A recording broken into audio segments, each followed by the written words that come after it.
Bet 3. Cool. I'm here. Okay, great. I don't even remember the questions that I had for you. Oh, what, you have more? I don't, because I'm pretty sure that my questions were there. What, the ones you emailed me? Yeah. Mm-hmm. Okay. So I had said way back that we never finished the end of Perek Bet, because I had said that really we'll do it like that creepy story with the two bears that like devour 42 boys or lads, or, you know, because from the context, it's clear that they're not children. On the other hand, the Tanakh insists on calling them children. So either way, you know, these youths, you know, get killed, and then all of a sudden, like, boom, we just switched to the story with Yehoram. And it said that we're going to attach the last two weird stories to Perek Gimel, because that's actually where they belong. So we only did in Perek Bet, we did the whole, you know, path of Eliyahu's departure, you know, and Elisha, like, receiving the mantle of leadership, becoming Eliyahu's heir. And we left it at that, and we just showed, you know, through charts and different things, showing, you know, how the story really is one cohesive unit, that it's a story that doubles back on itself, that literally Eliyahu starts off in one place, and then Elisha literally just does a mirror image of each junction where Eliyahu went, Elisha walks backwards.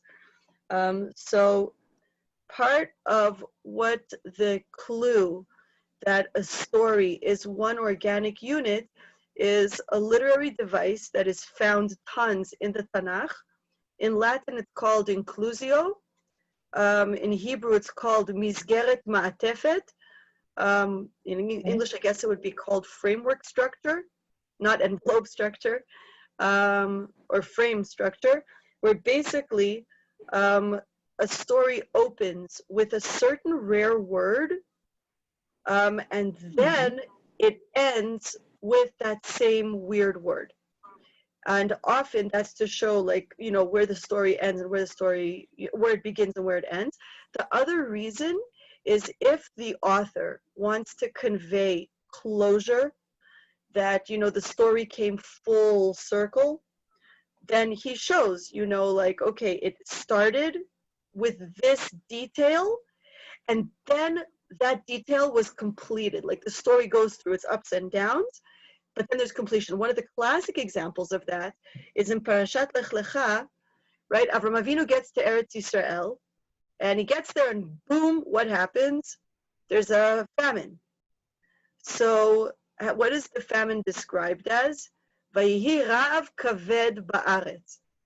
So the interesting thing is, if you open up, you know, your chitas, your chumash, whatever, so this, like, the story, or rather Perek Yud Bet, ends with Avram getting Sarah back, and then, you know, leaving. And then Perek Yud Gimel starts with, and he goes, you know, he goes back to Eretz Yisrael. But the Christians were stupid when they put it there, because they missed the real end of the story by two psukim. They thought just because the set changes, then all of a sudden, like, no, that's a new story. And it's like, no, you're not listening carefully to the text. The text ends two psukim later, where we are told the following. And again, like, this is a classic example of the perfect, flawless framework structure that illustrates perfectly the biblical author's whole purpose in telling the story. So basically, the pasuk bet in Perek Yud Gimel, that tells us, you know, where the story ends, right? So Perek Yud Gimel starts with Vayal Avram Mitzrayim hu veishto, right? So he goes up, you know, with Lot and with Sarah. ואברהם כבד מאוד במקנה בכסף ובזהב. And Perek Yud Gimel is supposed to start with Pasuk Gimel. וילך למסעיו מנגב עד בית אל, So how do we know that the story ends? Because of the word kaved. That is the flag word that denotes where the story begins and where it ends. And it shows perfect closure, and shows how the story moved from one end all the way to the other. The story opens with Vayihi Ra'av Ba'aretz, right? Ki kaved hara'av ba'aretz. However empty and destitute and completely lacking all he was, that's what caused him to leave Israel. When he comes back, right, he is kaved, he is that kaved. V'avram kaved me'od b'mikneh b'kesef v'zahav. So to show the perfect progression that he went through, the word kaved is planted at the opening of the story to show he is heavily, absolutely, like, empty of all. And however poor he was, that's how wealthy he comes back. So that's just one example. So it turns out that Mikra points out that that's how we know the unit here too, is that the story of the bears has a rare root that appears, and that it appears at the end of Perek Gimel to show that this is one unit. It's interesting because when I was looking up a midrash that we're going to take a look at today that helps explain, the story of the bears, Chachamim say a thing that sounds so whack. It sounds like they took shrooms and acid at the same time in order to come up with this midrash. But, when you dig deeper and you look at the pshat carefully, you're like, oh my God, they just hit it out of the ballpark, pshat-wise. So basically, the root, what? Okay, following, okay. So the root is the verb describing, the damage that the bears are doing is vatevakana, mehem, right? Like the bears are ripping apart, right? The 42 boys. And the way the story with the war against Moav ends, exactly one of the last psukim, is it the last pasuk? I think it's the second last pasuk of Perek Chaf Gimel, of Perek Gimel, it's pasuk Chavav, right? והיה מלך מואב כי חזק ממנו המלחמה, ויקח אותו 700 איש שלכם להבקיע אל מלך מואב ולא יכולו. So he's trying to rip asunder, right? To destroy, right? להבקיע מלך אדום, and he cannot. And then, ויקח את בנו הבכור אשר ימלוך תחתיו ויעלהו עולה.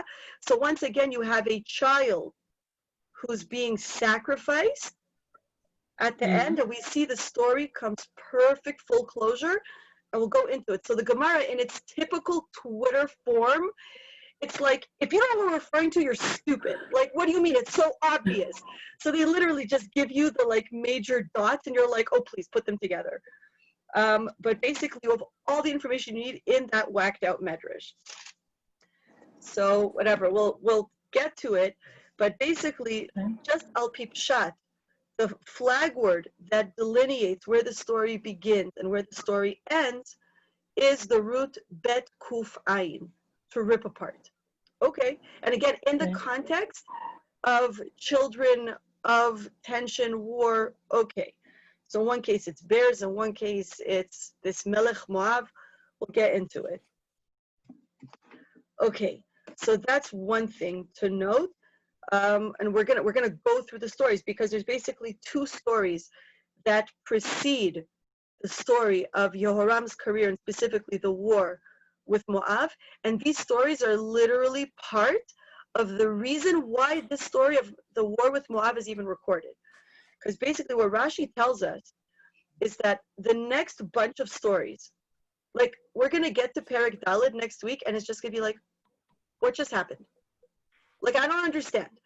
This editing is so horrible. It's like random little vignette, crazy, crazy prophetic, trippy story, another trippy story, suddenly political chapter, and now we're gonna flip in Perek Daled back into crazy, trippy, prophetic stories. And then we're gonna flip again into political stories. Like, what the heck is going on?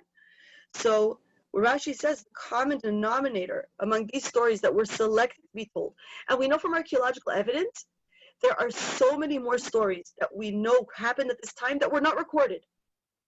And so the question is, why not? Like, why not record them? Because we're going to find out about this anyway, because Mesha, the king of Moab, recorded them, as did the king of Assyria, and so many other people, and so many artifacts were found that flesh out all of these chapters for us and give us information that is actually partially going to mess up our understanding of Perek Gimel. So again, we'll get to that, how to reconcile the archaeological evidence with the biblical account, because this is a place where it's not necessarily a collision of like, okay, someone's lying. It's like, no, I read a brilliant article by a professor, I think from Rutgers, that sat there painstakingly putting the puzzle pieces together, going through all the archaeological evidence, going through all of the chapters of Melachim Bet, and showing how it actually works beautifully. There's a harmony between the two different stories. They're literally puzzle pieces that put together a beautiful, like a full picture of what's going on politically in the Middle East. But again, because each author has a different agenda, they're focusing on something else. So Mesha and Assyria, they have a completely different agenda. So they emphasize the parts that they need to tell their story, whereas the Tanakh has a completely different agenda. So it's focusing on other things entirely, because it's not a history book. It's not interested in like accounting for all the wars and political strife that occurred.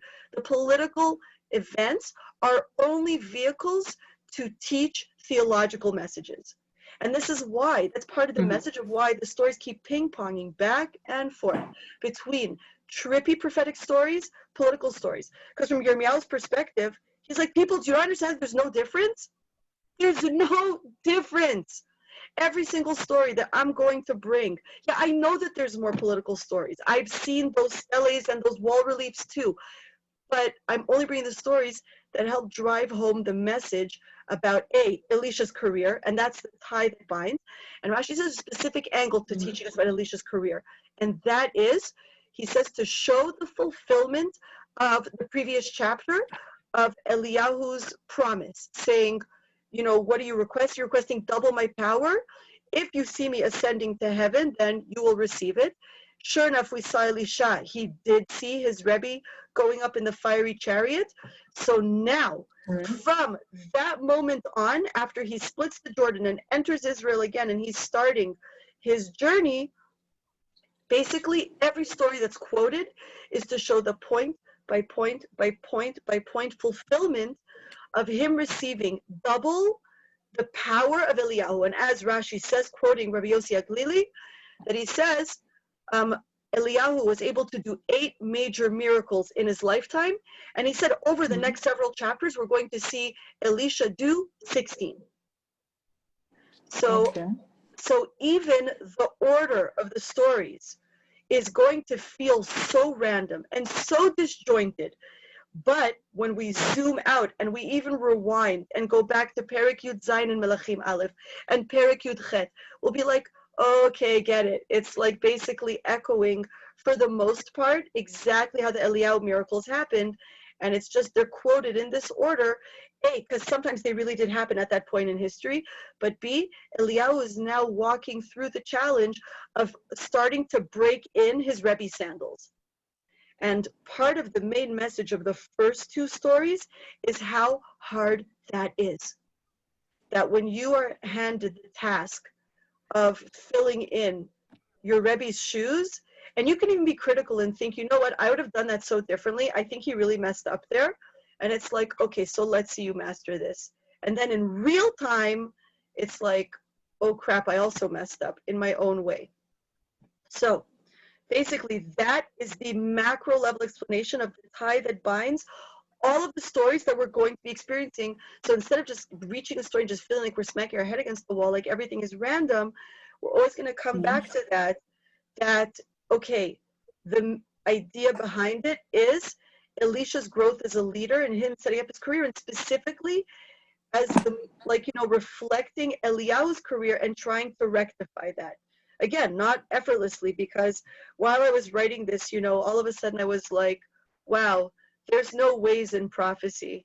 Like, there's just, you know, I mean, there's no ways in, or GPS, you know, I know there's GPS for the soul, but real talk, there's no GPS for individual avodas Hashem, right?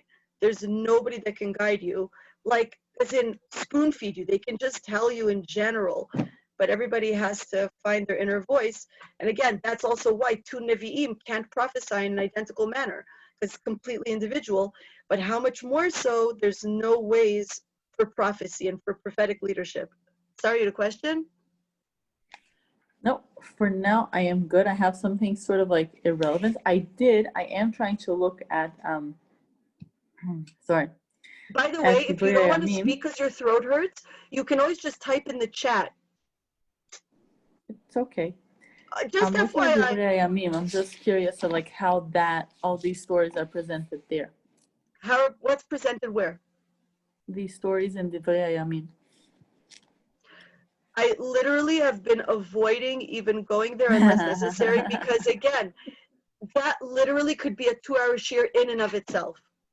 And given that I can't ask people to read Divrei Yamim because I can barely get people to read like one chapter in Melachim Bet, I'm not even setting myself up for that kind of failure.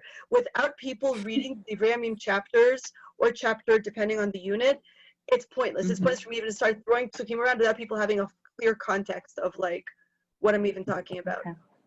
So again, there were cases where I did bring it up because it was really, really local and I could kind of do that. Not in this case. In this case, like, whatever. Yeah. In this case, it gives like a much, much broader picture. Because that's what it usually does, I feel. Like when you look for I wouldn't say it gives a broader picture. I'd say it gives a different picture because, again, there are things that it skips entirely that are recorded in Melachim. Right. And then there are things that goes into detail that don't even exist in Melachim. It's not a broader picture. It's a different picture altogether.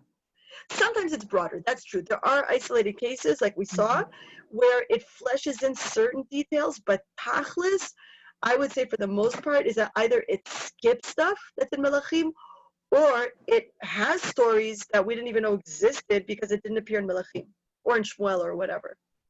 Because again, it's a rerun of both Shmuel and Melachim. Okay. Okay. All right. So basically, okay, so the first story, right, after, he basically, like, they're looking for Eliyahu's body, and then finally they just give up, and he crosses over into, what is it, Yericho? Yeah. Yes, and the water is undrinkable, right? It's somehow poisonous. There's some kind of, it might just be like, bacteria, like cholera or whatever, who knows? But either way, it's killing people. And so he basically purifies it by throwing salt into it.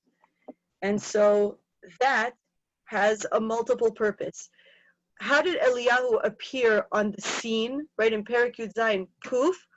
He starts by using water to hurt, to kill, right? By saying, it's not going to rain until I say so. And who knows how many people died because of the drought that he said with one word.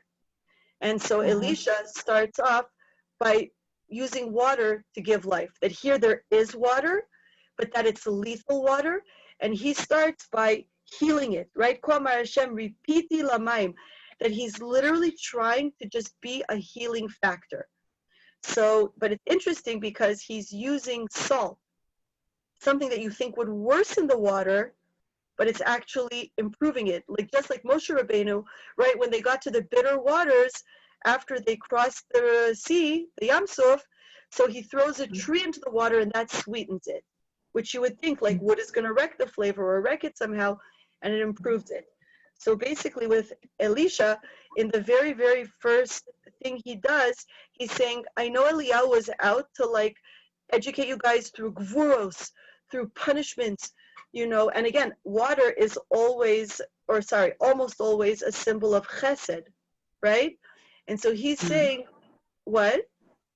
Okay, sorry, I'm just following. And then Eliyahu is always fire, fire, fire, gvuros, and he's saying, no, I'm here to do rachamim, to do the balance of gvura and chesed, right? To do the middle line.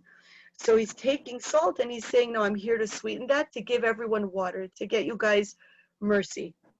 But why is he fixing Yericho? What do you mean, why is he fixing Yericho? It was not supposed to be there. That started a whole mess. Right? The halacha Yericho is started a whole thing. Whoa, what? Yeah.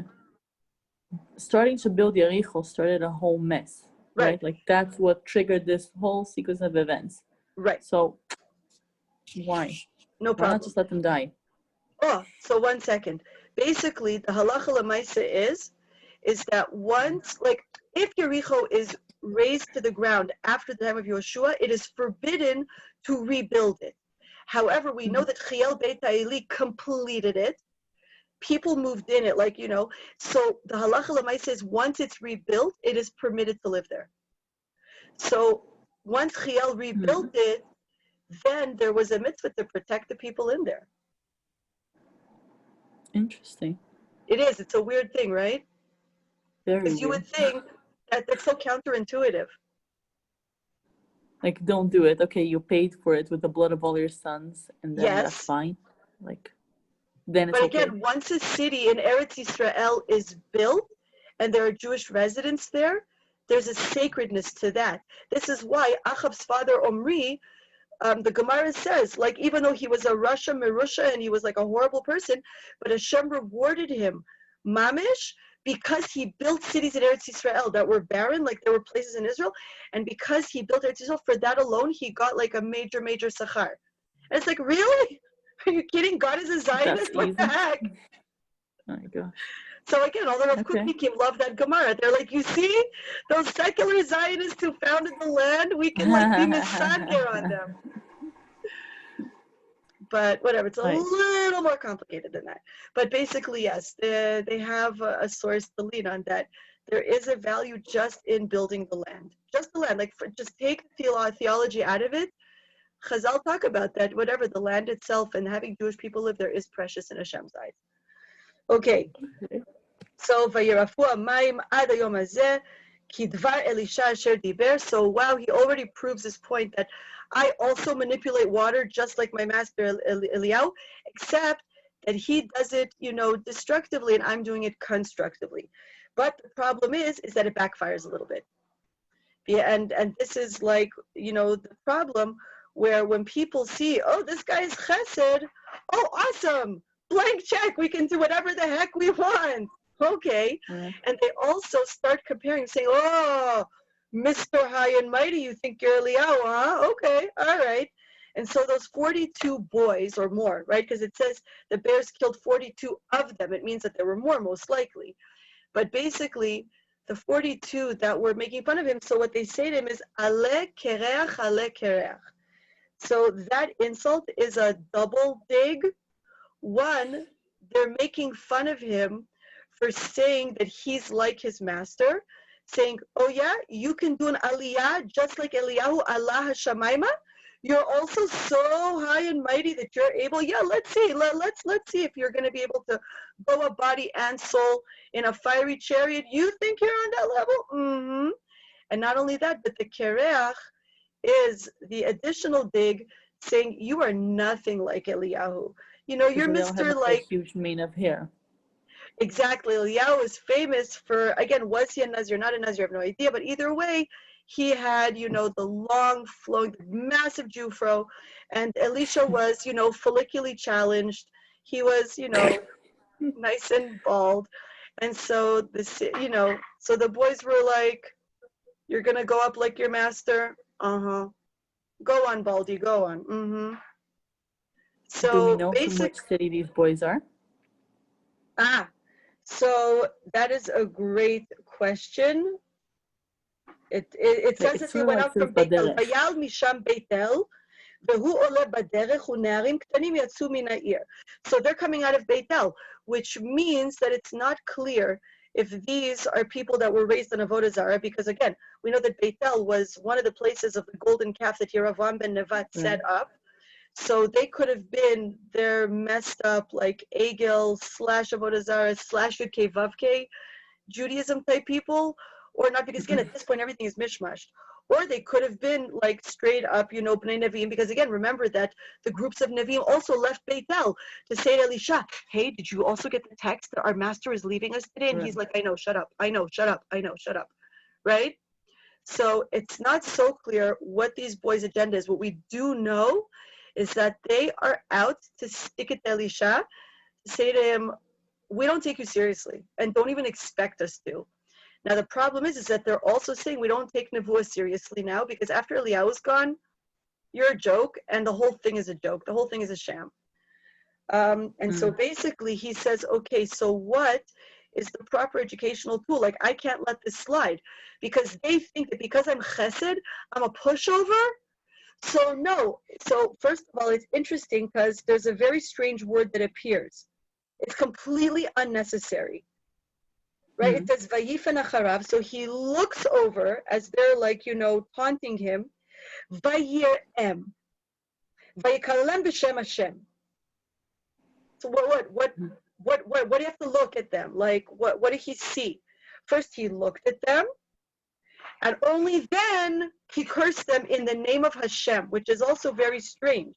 Why is that strange? How else would he curse them?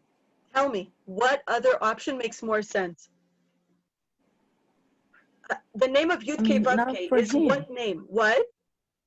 No, you're talking about like different names of Hashem. I thought you meant like why would he curse with a different god? Sorry. Oh no, Chalila. Right. So I said like it doesn't make any sense for him. Wait. So Yud Kei Vav Kei is nature, though, no? No, that's Elokim. The other way. Right. Okay.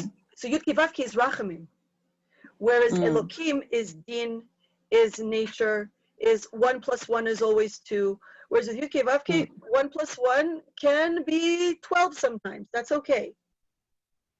So that's interesting. So basically what our sages say, and there's many different midrashim saying, what did he see? Because it's something that he saw that caused him to give him the green light to curse these boys. And so the common denominator among all the different midrashim is that he saw that they didn't have a single piece of good that comes out of them. There's one opinion, he looked at all their future descendants and that they were all Rishon. He looked at them looking for like one mitzvah that they did or something positive, and that there was nothing. These people were just rotten to the core. So that's how, again, there's many different midrashim, but that's the common denominator, is that he first looked for something good within them, and when he couldn't find anything good, that's when he thought to himself, better they should die, and that's it. So then he curses them in the name of Hashem. So again, say, you think I'm Mr. sugar and spice and everything nice? I may not be as nasty as Eliyahu. It's true that my derech is different, but don't think I'm a pushover. Like, I know Gvura. I know that path. I am choosing when and when not to use it. But the problem is he went overboard. And the Gemara in Masechet Sota at the end of Daf Mem Vav and at the beginning of Daf Mem Zayin analyzes Elisha's career. And it says that on the one hand, they truly deserve punishment, and they really, because, cursing and slighting an immense Talmid Chacham, how much more so the Rebbe of the generation, like, that's inexcusable, right? You are chayav misa, like in this type of situation. On the other hand, the Gemara says something crazy. The Gemara says that Elisha was punished for this. We shall see that there are 3 times that Elisha gets sick. And it's mentioned because the 3rd time that he gets sick, it says, and he became sick with the illness that he was going to die from. And sure enough, he gets this illness, he does not recover from it, and he dies from this illness. So the Gemara in Masechet Sota says, why did he get sick? Right? Because if he's Eliyahu's heir, that means that he must have attained some level of purification of the body, that all of his 248, tendons, right, the Ramach, Evarim, Veshisa Gidim, or no, it's in the organs, and the 300, like every part of his body, he had control. So how could he get sick?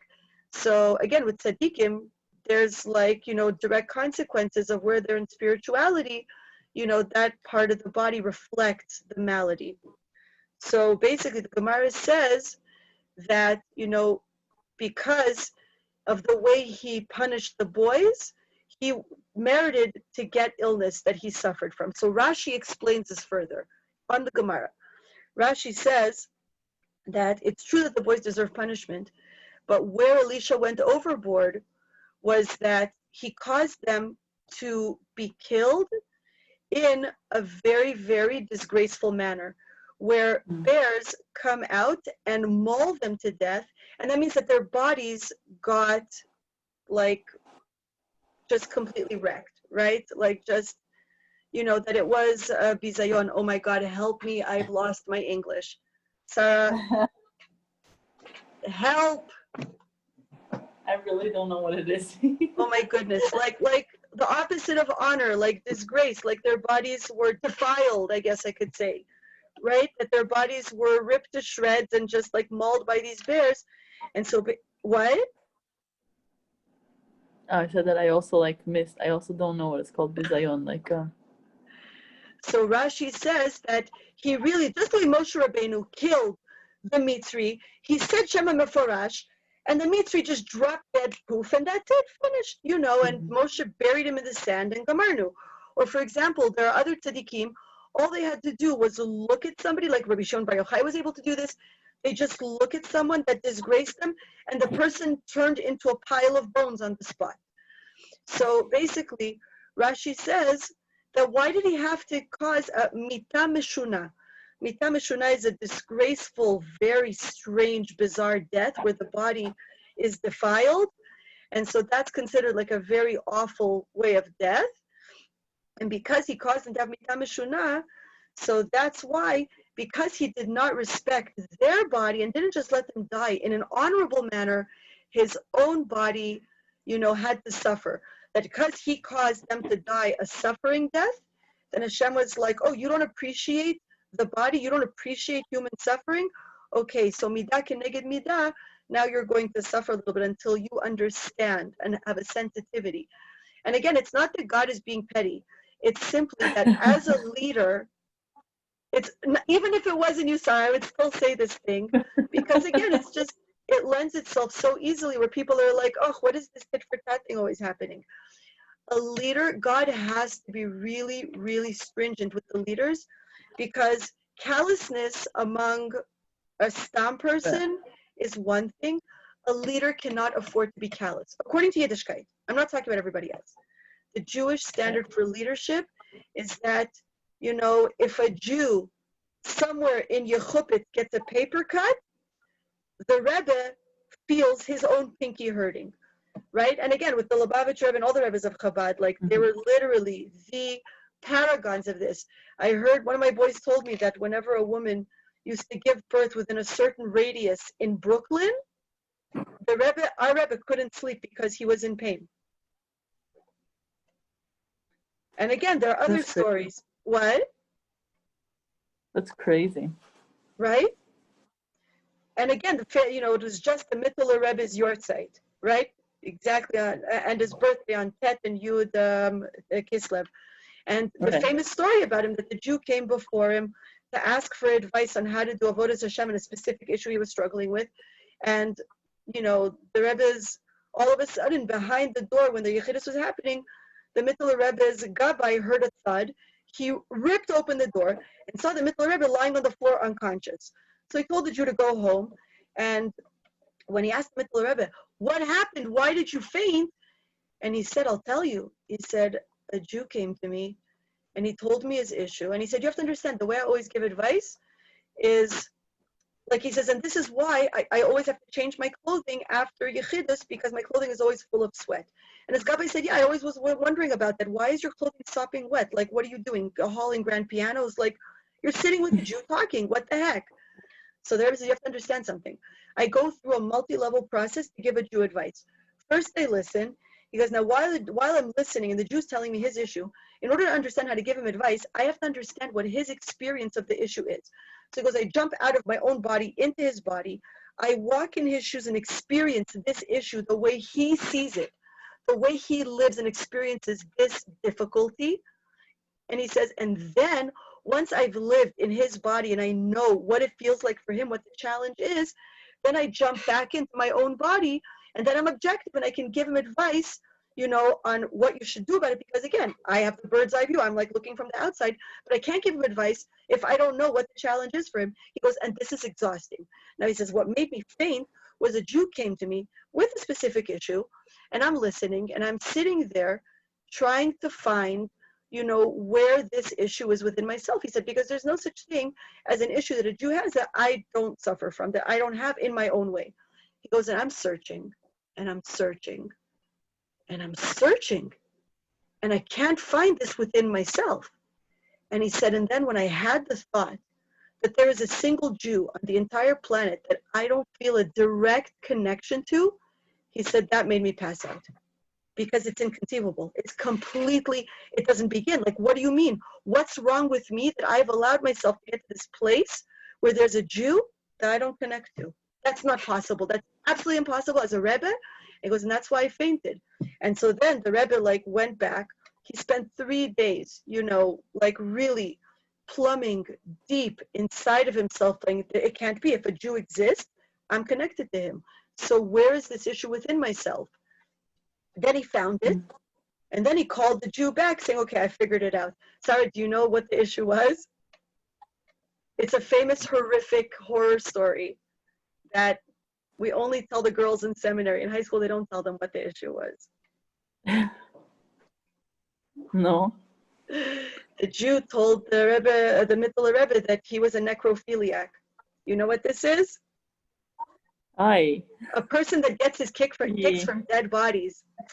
Now, notice that didn't make the Mittler Rebbe pass out. He was fine with that. He was like, okay, I get it, you know, like no judgment. But when he couldn't find this within himself, that made him pass out. Now, the interesting thing is that you would think to yourself, how the hell did he find that within himself? There's no way. Like, what, the Rebbe's a sicko? Like, no. So the Rebbe said, no, I totally found it within myself. When I learned Torah for intellectual pleasure, just because I'm enjoying the Torah because it's like so brilliant, and I'm not doing it because of Tzekus to Hashem, he said, that's no different than necrophilia. I'm deriving pleasure from the dead words of Torah, right? Just the words, just the body that's not connected to the soul of Hashem. Really, the only reason I should be deriving pleasure from Torah is to bond with God, with the soul. But what? I'm using the words for just the body of the words for my own pleasure? That's the same. And from that point, he was able to give the Jew advice on how to overcome this issue. So. Oh my gosh, that's crazy. That is what? That's crazy. I mean, like, obviously, I'm not in the level of Rebbe, so I'll never make that connection, but, like, that's crazy.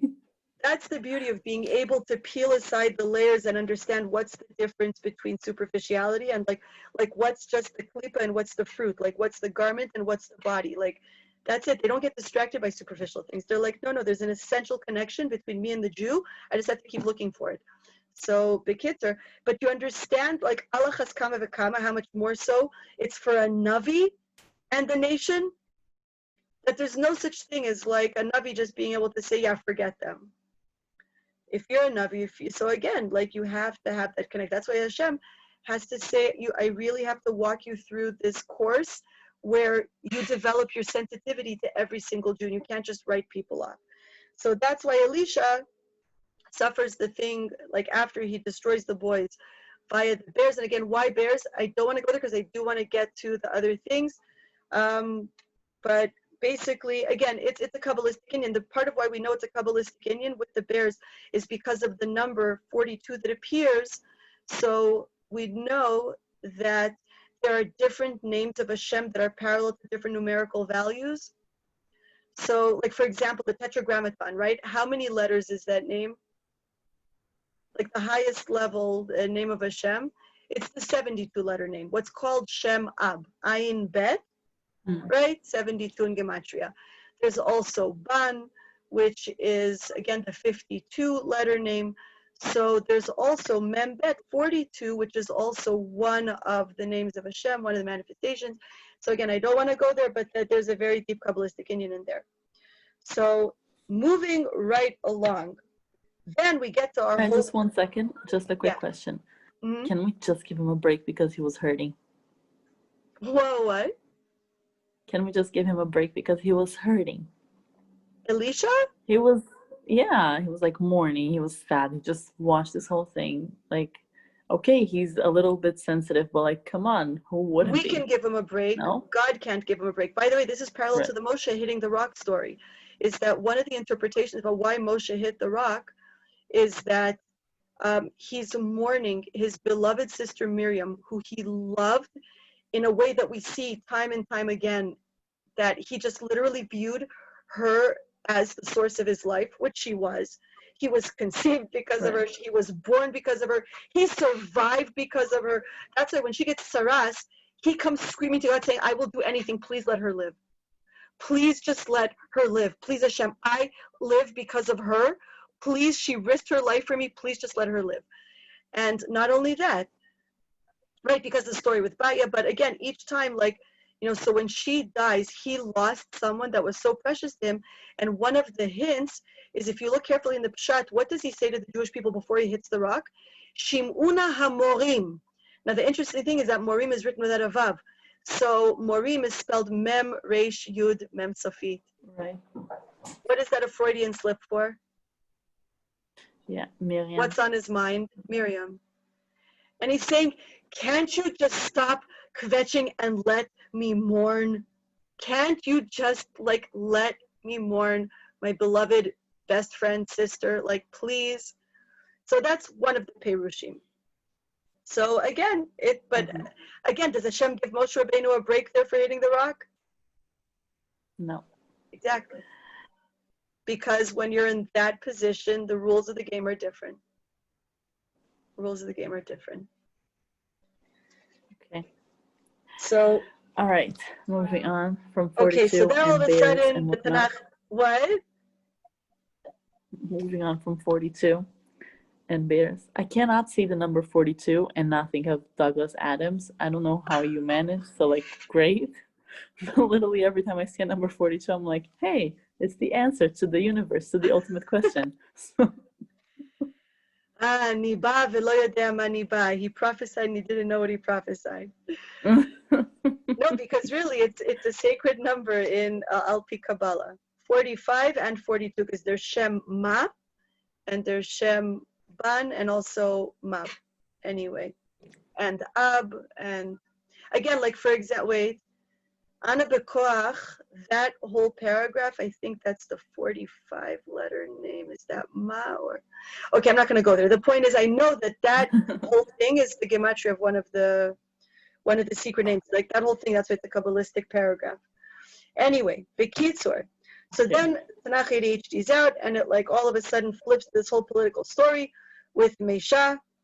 So you had a bunch of questions. I'm just going to go I'm going to read some of them.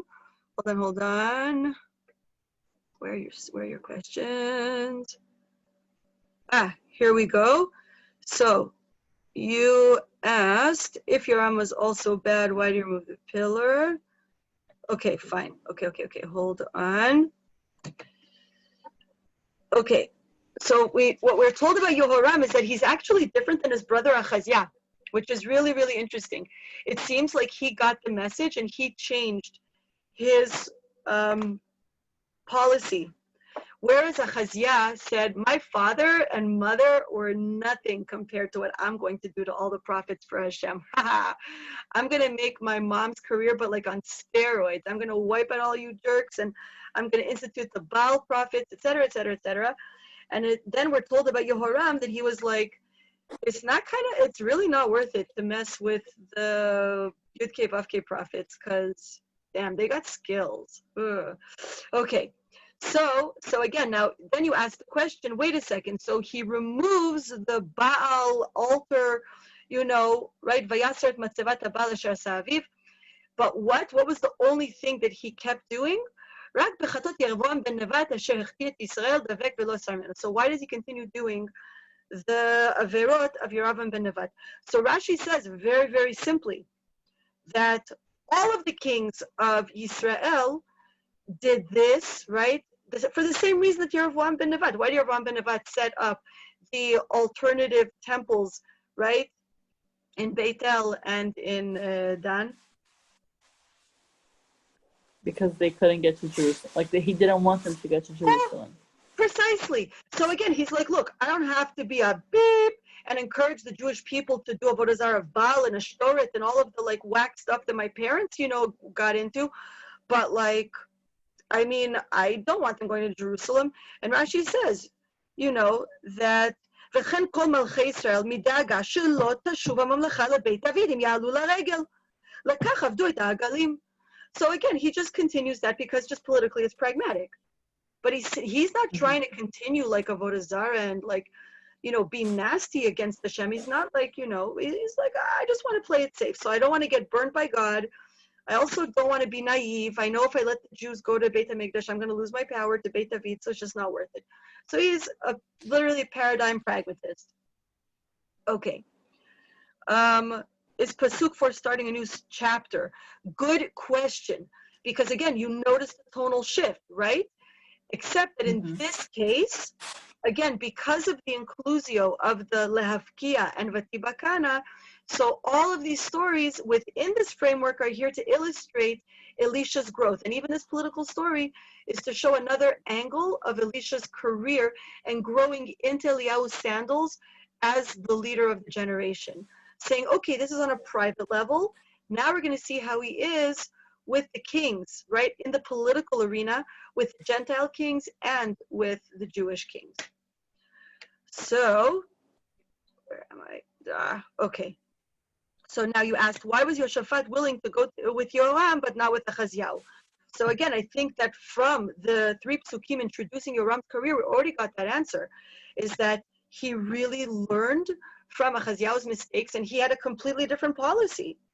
He just literally adopted a different leadership model.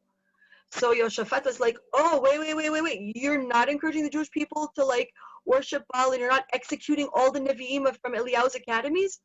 Okay, so you and I have something in common. I could work with you. Whereas Achaziyahu was totally being a butcher of anything Jewish.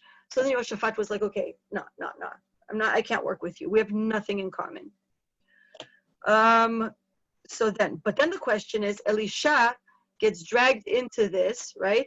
Because Yoshaphat is like, look, I have no problem being as loyal to you as I was to your dad, right? He even uses the exact same expression.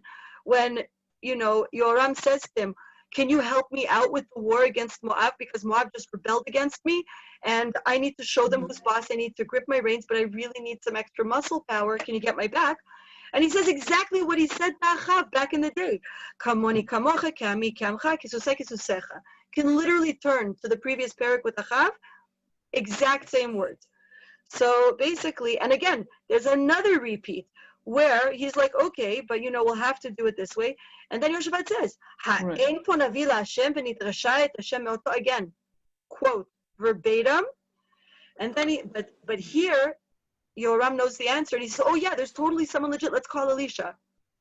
Now, why does Elisha show up very, very mad, saying, I refuse to prophesy for anybody but Yoshaphat?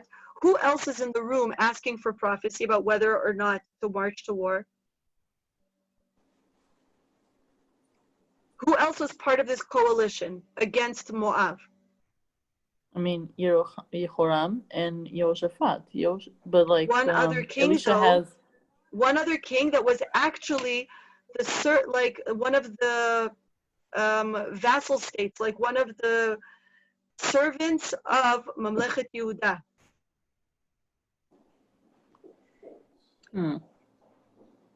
So it says Melech Edom, right? Because in Pasuk, Vayelech Melech Yisrael v'Melech Yehuda v'Melech Edom v'yasobu derech shivat yamim, right? So basically, hold on one second. I'll show a map. Hold on, I'm going to do share screen. Where are we? Here we go. Let's do this one. Okay. So again, just so you see, actually I should really use the English one. No, I like this one the best, frankly. So again, here's the Mediterranean. So here's Israel, right? The kingdom of the 10 tribes. Here's Judah. Here's Edom, all the way in the south, right? Here's Petra. Here's Moav, modern day Jordan. Here's Ammon. See, here's the 2.5 tribes. So it's part of Mamlechet Yisrael, right? The kingdom of the 10 tribes. Here's Aram Damascus. Here's already Assyria. And these are the various types of Aramean tribes. These are the Nabatu. That's another ancient tribe. Here we also have the Philistines. So here's Ashdod, Ashkelon, Gaza. Okay. So, and again, this is, of course, the Dead Sea. This is the Kinneret. The string connecting them is the Jordan. What? Right. Okay. Following. So basically, why does it say Shvatim Aravim though? Oh, Aravim, because there is this concept of Arabi, like again, not Arabs in the modern sense, but ancient nomadic tribes, the Shvatim Aravim, they're nomads. So basically, so here's Moav. Moav used to be loyal and pay taxes to Israel. And again, it just makes sense because, again, they share a border, right? And basically, now we saw why Edom, right? Because David actually subjugated Mamlechet Edom, and they paid taxes very loyally to Mamlechet Yehuda from the time of David until the time that we're coming up to. We're about to see that connection completely blow up. But soon, not just yet. So basically, this is why Yisrael says, look, I want to attack Moav, but I don't want to go directly. I want to surprise them from the south. So but that's why he needed to cooperate with both Edom and Israel because of jurisdiction. He wants to march from Shomron, right? He has to go this way and attack them from here. Now the pasuk that you wrote me saying, whoa, what's up with pasuk 21? What the heck? As you said, what in the world is happening from pasuk 21 on? Whoa. So what's going on? The pasuk is a flashback. The way we know this is because it says that the people shamu. It doesn't say vayishmeu, which means in real time. Every time the conjugation of the verb is achal, amar, shama, it means it's a flashback. It happened earlier. So as soon as Moav rebelled against Israel, what they did was all the men lined up on the border here, on the border with Mamlechet Israel, ready to, because they know that Israel is going to come attack them, saying, how dare you rebel against us? We're now going to beat the crap out of you and beat you back into submission, be good little boys and cooperate. So they line up all their warriors here, right? But that's why Israel is like, oh, no. So they're like, we're going to go this way and show them who's boss.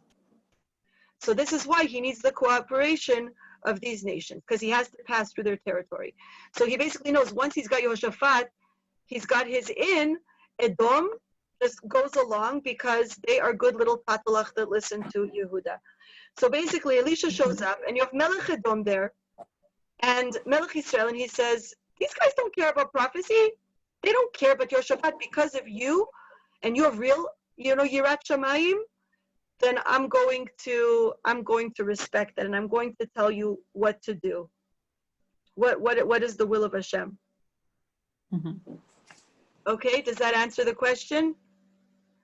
And so now there's something interesting.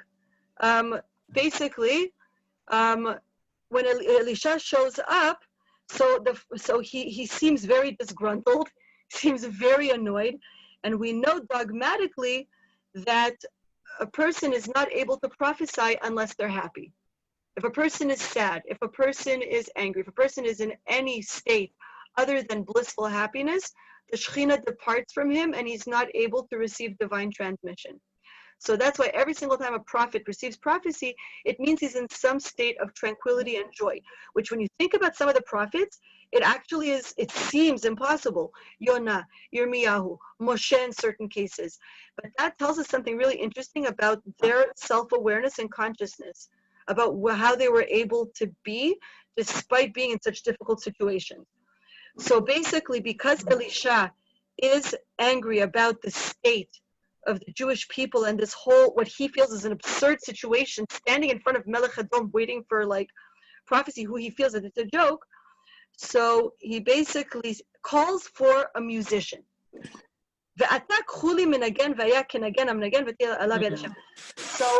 So you even asked, like, why a musician? Now there's a very, very deep concept here. It's actually funny. I went to, one of the scholarships I got to go for my year in SEM was because I wrote an essay exactly on this pasuk when I was a senior in high school, talking about like what is the role of music within Yiddishkeit. Anyway, so this pasuk was like a big eye-opening thing. So basically, music is always crucial for spiritual experience in every culture, not just in Yiddishkeit. Lahavdil alfei havdalos, the shamans in every culture, whether it's in South America, whether it's, in the Caribbean or in African tribes, it doesn't matter. Or take your pick, right? the way that they would obtain altered states of consciousness, spiritual experience, is via musical instruments. One of the most basic concepts that I read about 5 gazillion years ago when I was in high school was a lot of the ancient cultures have this concept called riding the drum, where the shaman takes a drum, just a simple frame drum, and he beats it until his own heartbeat falls into the rhythm of the drum, right? According to the law of synchronicity. Synchronicity is the physical law that if you take 2 clocks that are beating not in sync and you put them in a room, you come back after a certain amount of time, they will naturally sync up. So basically, what the shaman did to make his whole body wired on a different plane was he would artificially induce that through music, through rhythm. So basically, again, you know, we know, I mean, already in Sefer Shmuel, we have so many bands of prophets, and band is definitely a pun that appears in Tanakh, because it means a group, but they mean literally a band, where it describes this Navi plays this instrument, and this one plays this guy's the front man, and this guy's the rhythm section, and this guy's the keyboards, and this guy's the rhythm guitarist. So the point is, but the Kotzker Rebbe says something really, really interesting. He says that basically he said the part of why musical instrument is like a very powerful idea to help bring divine revelation, it's the ultimate metaphor for what a prophet does. That if a musical instrument is out of tune or it refuses to cooperate with the musician can't express himself. Like if you have a guitar, right? Like electric guitars are more annoying than acoustic guitars because they lose their tuning very, very quickly. And it's just annoying as heck. Like that's why on stage, musicians always have to tune their guitars literally every, you know. So that's annoying because it's like the guitar is almost being gaivadik, right? It's like his own yeshus. And then the musician can't express himself. On the other hand, when the guitar or musical instrument, you know, completely nullifies itself before the musician, then the musician can express his voice. Now, the musical instrument that God plays is the vocal cords of the prophet. And so what the prophet is meditating upon, other than using the music to alter his state of consciousness, because again, there's a reason that there's 7 musical notes, right? C, D, E, F, G, A, B, or Do, Re, Mi, Fa, Sol, La, Ti, right? Is again, they're parallel to the 7 emotional sfirot. So every single nigun is different permutations of the emotional sfirot that takes a person to a different place, like conscious, like, or in terms of emotionally or from a consciousness cognitive perspective. This is why in Chabad there's so makbid that you can only sing this nigun at a specific time, because it's like basically if you sing the nigun at the right, it's taking you consciously to the wrong place. Like now is not time for Arba Bavos. Why are you singing Arba Bavos? Like you're not at a wedding, it's not Yom Kippur, like it's just a regular Tuesday. Like what are you doing? Why are you going to those supernal chambers on a regular Tuesday? What are you doing? So on the one hand, right, the music is a chariot, right, that is meant to help the prophet travel. On the other hand, he's meditating, saying, let me be like an inanimate object. Let me be so nullified, so devoid of ego, like this guitar, like this drum, so that Hashem, just be the musician, use me to express yourself. Please let me merit that you should feel like you can express yourself fully through me. So if that's the case, why does he call for a musician to come? Why can't he do it? That's a good question. I actually, you know what? I didn't even think of it, but that's a really, really good question. Why does he call for a musician? I mean, either he was in such a rotten mood and he just wasn't in a headspace to be able to, and I know firsthand, when you're in a bad headspace, you're grouchy, you cannot play. You cannot play. You also can't cook, right? I'm totally ADHDing out for a sec. But when you're in a certain headspace, whatever you do, no matter how technical, it comes out, like your emotions come through. So music, how much more so? If you're in a crap mood, you know, people can hear it. And the instrument feels it, and just it comes out sounding like crap. So it could be that he just couldn't do it. But again, if you're in a crap mood and you put on just the right song, right, your mood flips. Right. Like you just literally listen to a certain song, and all of a sudden your heart just lifts. All the clouds dispel, and your heart starts to shine just because you listened to a song that did that to you. So I always joke, with other day 6 fans, that day 6 is just simply antidepressants that you take through your ears instead of through your mouth. And like that's really, they have that musical little like code that they're just straight up like Prozac that you just take through your ears. So basically, he calls a musician in order to get himself into the right headspace, right, of happiness in order to be able to receive prophecy. And it works. He's able to steer his attention and let go of whatever he was feeling that was impeding his happiness. He's able to get a place of serenity and tranquility. And then he receives the prophecy saying, go and you'll succeed. And he tells them to destroy everything. And basically, they go and they partially succeed. Because again, they do have somewhat of a victory. But then things go very, very wrong. Because Melech Moav gets very, very desperate. When he sees that the war is not going well, right? And again, in a super duper nutshell, he had lined up his soldiers here, right? He sees there's a surprise attack. Uh-oh. Now, but not only that, right, there's that whole crazy story with the water where they look at the water and it looks red like blood. And for whatever reason, all the soldiers draw the conclusion, oh, it must really be blood. I bet you that Edom, Yisrael, and Yehuda got into some kind of pissing match and it ended up a fight, ended up killing each other. So we don't have to kill them. They ended up killing each other. So let's just raid Israel. Let's just, march straight and just take all the spoils of war. But then they're met with fierce resistance. Turns out they totally miscalculated. So then Melech Moav does something crazy.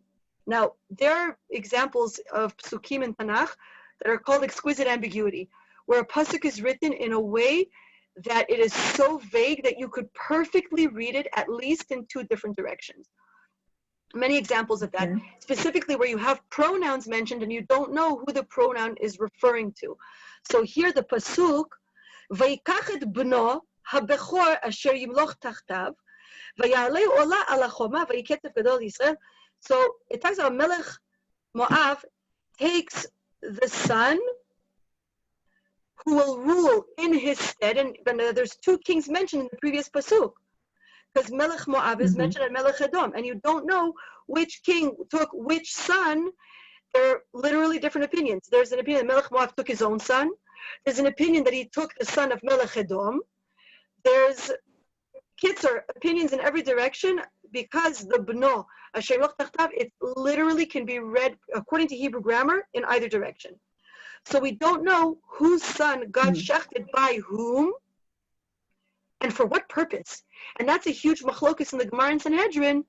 Well, was this kid or man shechted for avodah zara or for Kadosh Baruch Hu?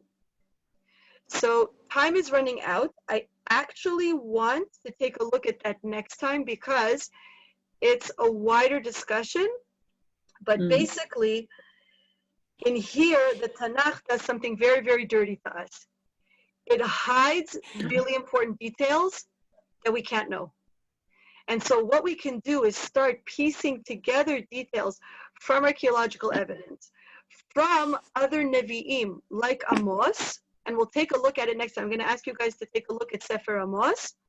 So I'll post it up on Facebook, but I'm going to ask you guys to look at Amos, and I'm going to send also the links to the archaeological evidence. And basically, we're going to just wrap up by saying, what happened at the very end, and what does this mean for the Jewish people? Because we know both from archaeology and from the Tanakh itself that even though Israel might have won the battle, they didn't win the war. And Moav comes back fighting, because again, our story ends with so laconic and just basically, megale tefach mechaset tifchaim, the Hebrew expression, you reveal one fist, like quantity, but at the same time as you've revealed one, you've hidden 2. The equivalent of one step forward, 2 steps back. So all we're told, they have this crushing victory, except after Melech Moav does this horrible targil of doing a human sacrifice, Vayhi Ketzef Gadol al Yisrael, Hashem somehow does this horrible plague or some kind of punishment on the Jewish people, and they flee, and that's it. But why? Why was he mad at them? They listened to Elisha. Like what did they do? Because Melech Moav killed some human sacrifice, the Jewish people have to get punished. The Gemara is a whole discussion. Why is Hashem mad at the Jewish people?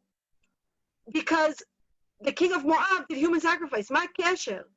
So again, we need a little bit more details to understand what's going on here. So we'll see that next week, Be'ezrat Hashem. I'll post all the sources, and then we're going to start, piecing just the end together. But yes, and then from here we'll see, that the Jewish people, or Mamlechet Yisrael specifically, is just on a decline that, basically Elisha tries over and over again to stop or to at least mitigate a little bit. And he does it in his own beautiful way, but the train wreck is inevitable. Tov. Shavua Tov. I think we got to all your questions, right? Yeah. Got to all of them. I think so. I had one more random question that I thought of this past week. Yeah. Is that at what point, right, we were talking about Benayahu and Yoav, right? The wild dog and the mastermind. Mm-hmm. At what point did that become irrelevant? Because those are the only two that we really hear how important they were, how key as they were to David and to Shlomo. So is there still something like this, that there's the main commanders also Yoav was a huge contrast to David, right? No, but either way, there are characters mentioned that they're military men that are the king's right-hand man for strategy, right? So either they're arguing with the king, or Benayahu was Shlomo's obedient servant. He literally, Ba'eshu B'mayim, right? He would literally do anything, even a suicide mission, if Shlomo said to do it, and he was successful because he was a super samurai ninja. But basically, we have other characters like that, not of this magnitude, but as they say, in modern Hebrew slang, it's funny because the Kabbalistic term, but people throw it around without even knowing, bize'er anpin, which is Aramaic for little face. Instead of a big, it's the little version, the micro version of it. Mm-hmm. So we'll see among the Gentiles such characters in Aram. But in Israel, there isn't anything else. Not of this magnitude, but I'm trying to think, am I forgetting someone? I feel like I'm forgetting someone. This is so annoying. There is one character that I'm hinting to that I just don't want to spoiler alert it, but there's one character that's up and coming that is a crucial character that he is very much a Yoav / Benayahu type character. Interesting. So I'm keeping quiet, but literally your question is Lainyan, because there is such a character coming up and he changes Sefer Melachim Bet Mina Katzeh da Katzeh, from wall to wall. But we'll see. We'll see. Among the Gentile nations, we'll see two such characters at least. Looking forward. Cool. Thank you. Take care. Shavua Tov. Shavua Mitzvah.